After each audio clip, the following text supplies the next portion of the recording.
Your Honor, Ray Stanhouse, Assistant County Attorney. And good, People. and good afternoon, Your Honor. With also on behalf of Cyrus Abadi standing to me, right? Cyrus, please speak. Good afternoon, Your Honor. Cyrus Abadi here. All right, this has come back to me. I don't know if it's really a motion, but I don't know who would like to start, but I certainly have some questions. I have a few things to put on the record, but I'll defer to Mr. Dowse if he wants to go first. I have no problem with that. I do not need to go first. So.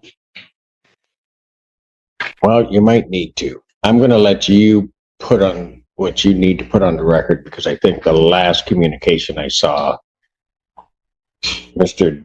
Dowse had filed something and you had requested whether or not we needed a written response or whether or not you could give an oral response. I think my staff had indicated what my answer was and that you could give an oral response on the record. So if that's where you'd like to start, go ahead. That's correct, Your Honor, and thank you for the opportunity to do so. I'm going to... What begins as a routine court hearing quickly takes an unexpected turn. Within minutes, accusations of dishonesty surface, motives are questioned, and professional boundaries are pushed in open court. Watch carefully, this isn't just a legal argument. It's a direct test. I actually don't know where to start. This is a unique situation. I've never been accused in a public filing of lying. I've never been told that my narrative is sanctionable. So I'm not sure exactly where to start. I will start. Well, I've got some things to say about that, but go ahead. Because and Mr. Dawes, I'm just going to tell you, I don't expect attorneys to necessarily like each other. I don't even care whether they like each other. Whether they talk to each other is irrelevant to me unless they cannot communicate in some professional way. But as I've told other attorneys, and particularly, and I'll name him Mr. Bennett, when he came and he accused somebody of some type of misconduct, that when that statement is made, the court has to look at that. And so I made it very clear to him, and I'll make it clear to you. If those are the kinds of things that are going to happen, you better be ready to roll with it, and you better have it. Because if you don't, that's sanction. Ms. Tanner, you may proceed. Your Honor, as counsel knows, and I think everyone in this room is aware, within this profession, our reputation and our integrity is everything. Throughout my career, I've routinely made decisions that were difficult decisions to make in a lot of aspects. I've been able to make those decisions because my reputation and my integrity are that important to me. Quite frankly, no case is worth me losing everything I've worked so hard for.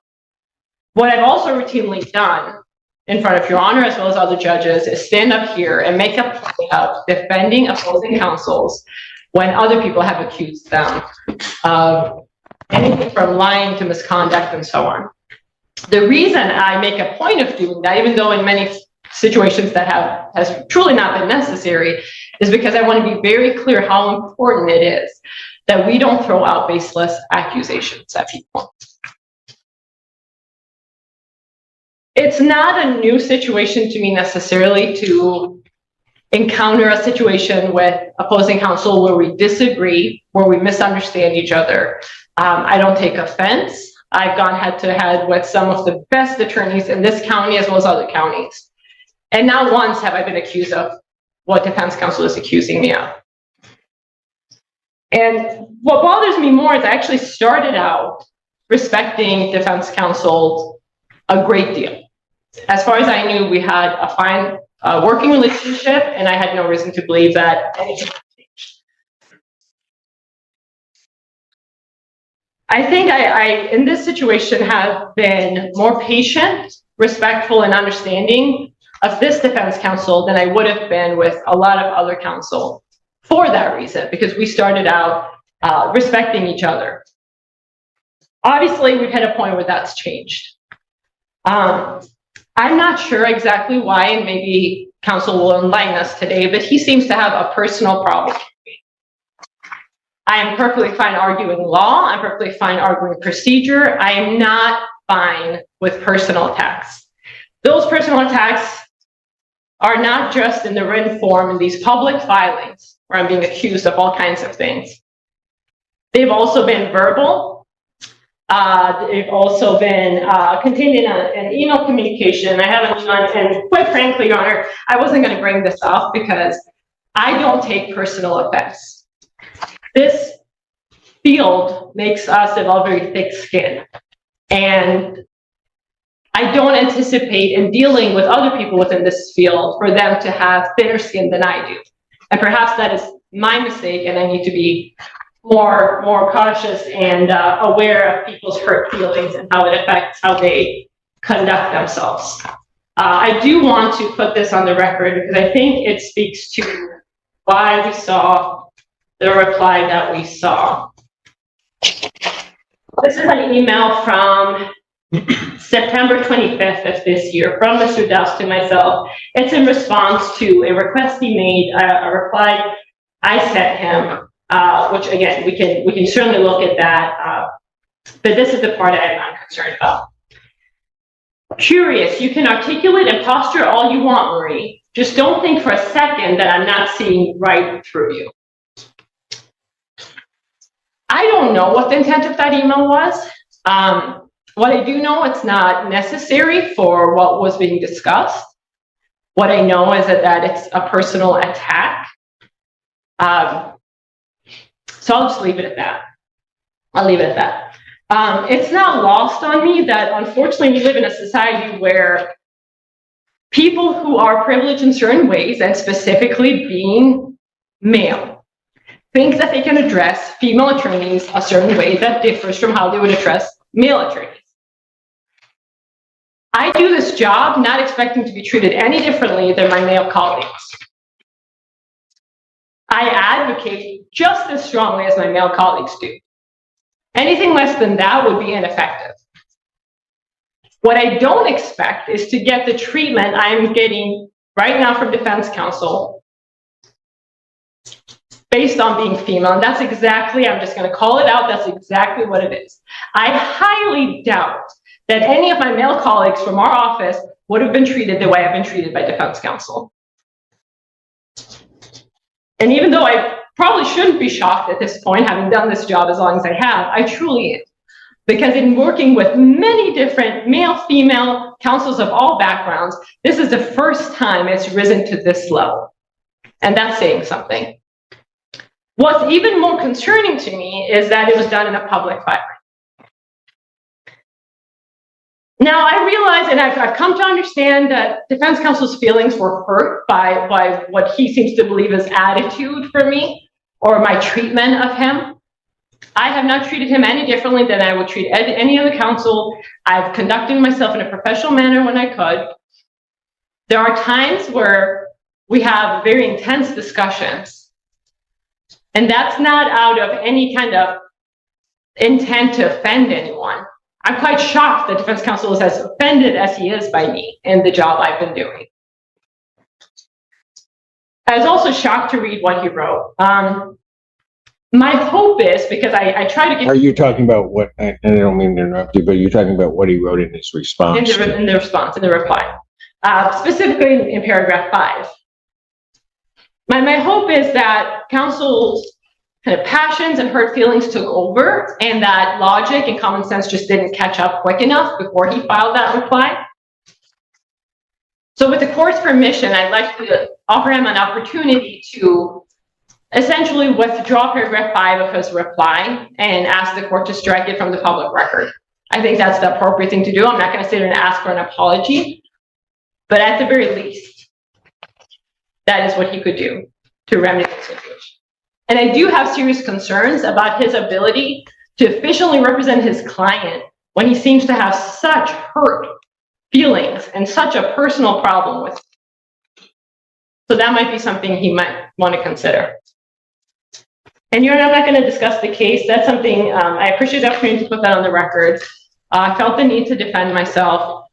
Judge Barr was present for a great deal of our conversation, actually all of our conversation in chambers. And I'll kind of leave it at that. Thank you. As to that issue, and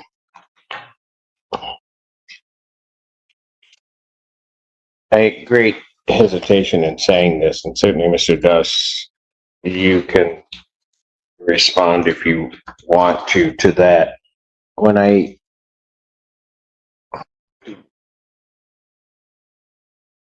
let me just say this before you respond.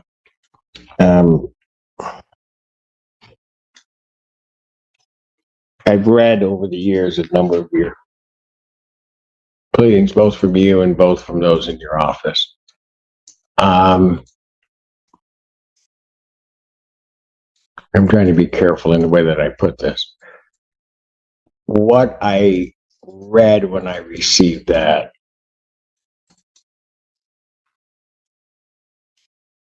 I was surprised. Surprised, and I will say a little bit taken aback. Mainly because, and you know me, I'll just be blunt, I expected better from you. So, and I say that not with any thought as to how I would rule on this issue, because that wasn't really what was playing into my mind. I don't know. Just expected better. Go ahead, Mr. Dobbs. Thank you. This is not personal, Judge. This is professional. Which part? What I have put in writing and submitted to the court. No, Mr. Doss. And I'll let you go on. But no, this was clearly personal.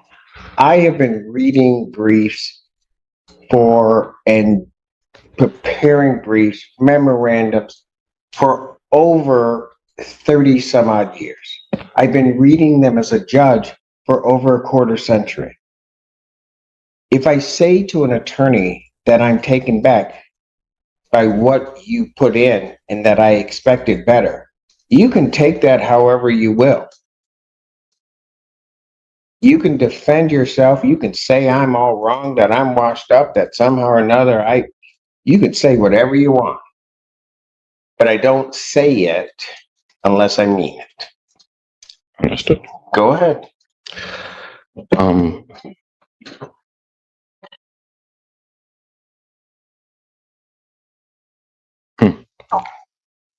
Well, I'm an honest man.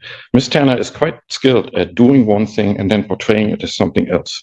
On September 23rd in chambers with Judge Bauer, she brought up a legal issue for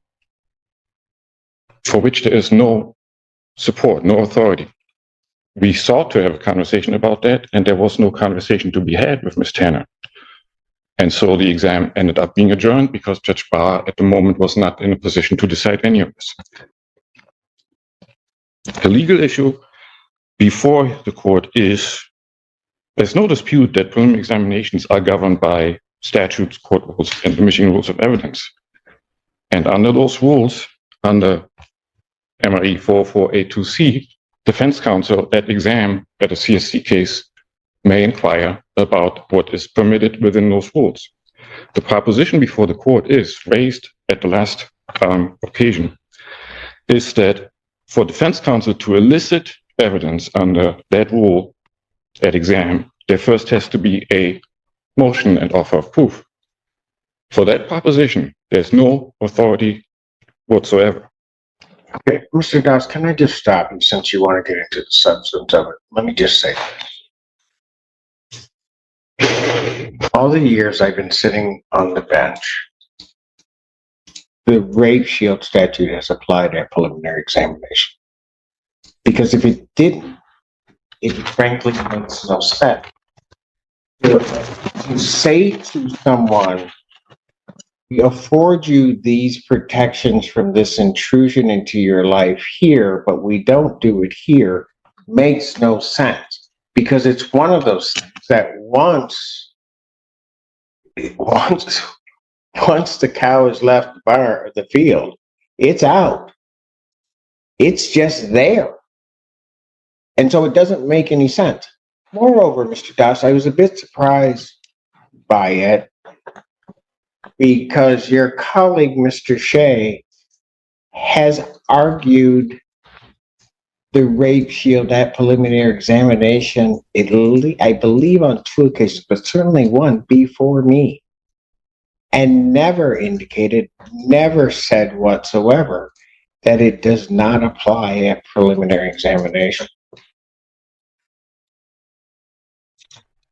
Go ahead.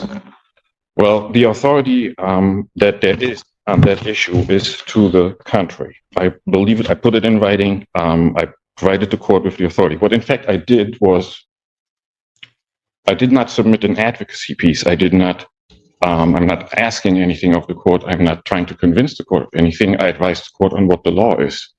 I believe I was well within the rules on going about it in that way.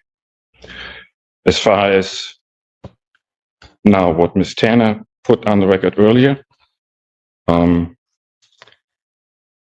understood, based on what the law is, that Ms. Tanner on September 23rd was taking an unsupported legal position and was, in a way, misinforming Judge Barr about it and was not having a conversation about it.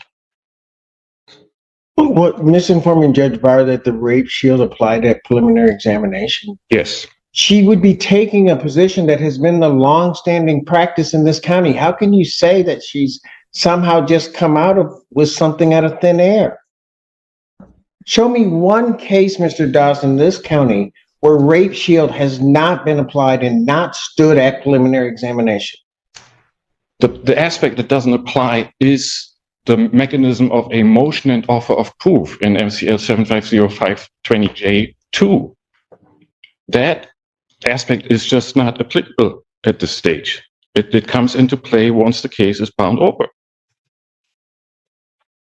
And that's the very issue that Ms. Tanner raised. She approached me asking whether I would elicit any testimony. So, Mr. Das, you paint yourself into a corner. Because if that's the argument, then none of it comes out at prelim. Because the judge at prelim is the gatekeeper of all of that. And so what would actually end up happening is none of it would come in, ever. And then you go ahead and just make your argument in,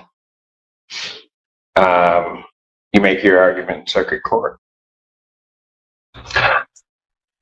Well, I understand we disagree on what the applicable law is on the issue. I did put it in writing. It is published. But I'm talking about two different things, Mr. Das. I'm saying if you're indicating that the doctrine of rape shield and the protections that it's afford do not apply at prelim, then the judge, quite frankly, has the option of not hearing that testimony. Plain and simple. And then I just don't let it in. If I'm handling it, I don't let it in. And then you're going to have to deal with it as you want to deal with it in circuit court, which you won't get it in there. If what the court describes were so, then the court would at that moment disallow the admission of relevant evidence under the court rules. It's irrelevant. Somebody's past sexual history is irrelevant. I could just say that and I'm done. Not with the defendant. Pardon? That's what the law said. That's what the court rule says, not with the defendant. That is not what the rule is. So, if I can go back once more. The very core item that's at issue is whether defense counsel, before exam, needs to provide a written motion and offer of proof if defense counsel wishes to inquire into evidence under 404A2C. And the law on that is that no, defense counsel is not required to do that. Defense counsel may inquire under the rule. Okay. Okay. And if the judge says, I need a motion before you do it, what do you then answer? I would ask the judge, what is the legal basis for making that requirement? And the judge is going to say, because I said so.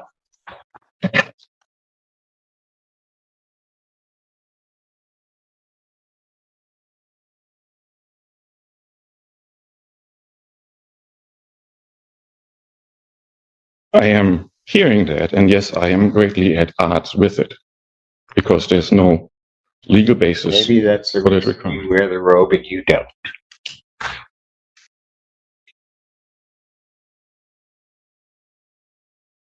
All right.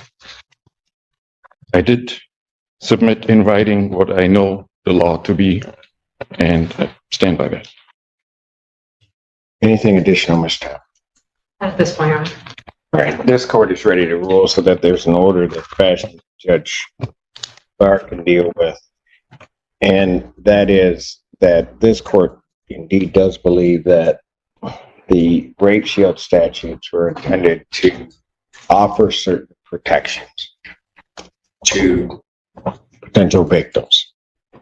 That evidence, and this specifically needs to be noted, that evidence shall not be elicited at preliminary examination in any greater or lesser fashion, but in the same manner as that evidence would be alluded to at trial.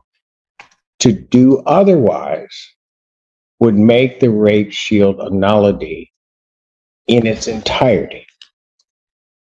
And so therefore, that evidence will not be allowed until such time as the court has had an opportunity to see what evidence is proffered at preliminary examination, is going to be proffered at preliminary examination. Tanner, you will prepare the order. I will sign off, and that is the ruling of the court. Is there anything additional? Briefly, Your Honor, regarding the date that this is scheduled for, it's November 10th. I will likely be in recall unless it resolves starting on November 10th. So I was going to see if the court had alternative dates. Well, the November 10th date is Judge Barr's preliminary exam date, I do believe. Well, what date did it get set for? November 10th, Your Honor. Okay, so first of all, there has to be an alternative date.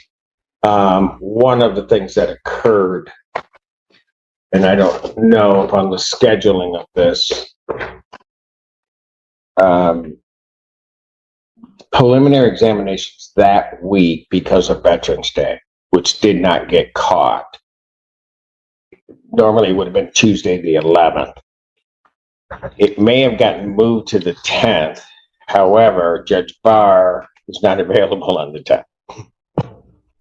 So the judge that would be available on the 10th is Judge Valvo, but this has been already submitted and he's got some work into it in terms of Judge Barr.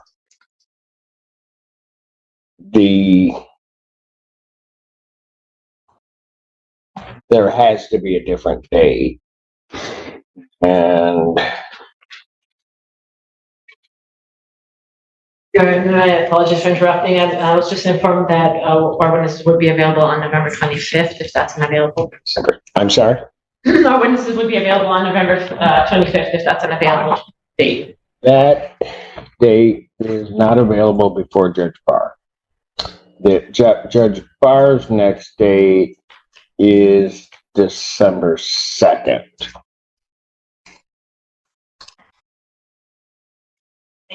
And just so that I'm clear, he has the 13th, but my understanding is that would not be available that week, so it would be December 2nd. Is there any objection from either side to setting this for December 2nd? No, Your Honor, that's a good date. Then preliminary examination of this matter will be adjourned to December 2nd. I will let Judge Barr, my staff will let Judge Barr's staff know that we moved it to that date because he wouldn't have had the 10th in any event. So,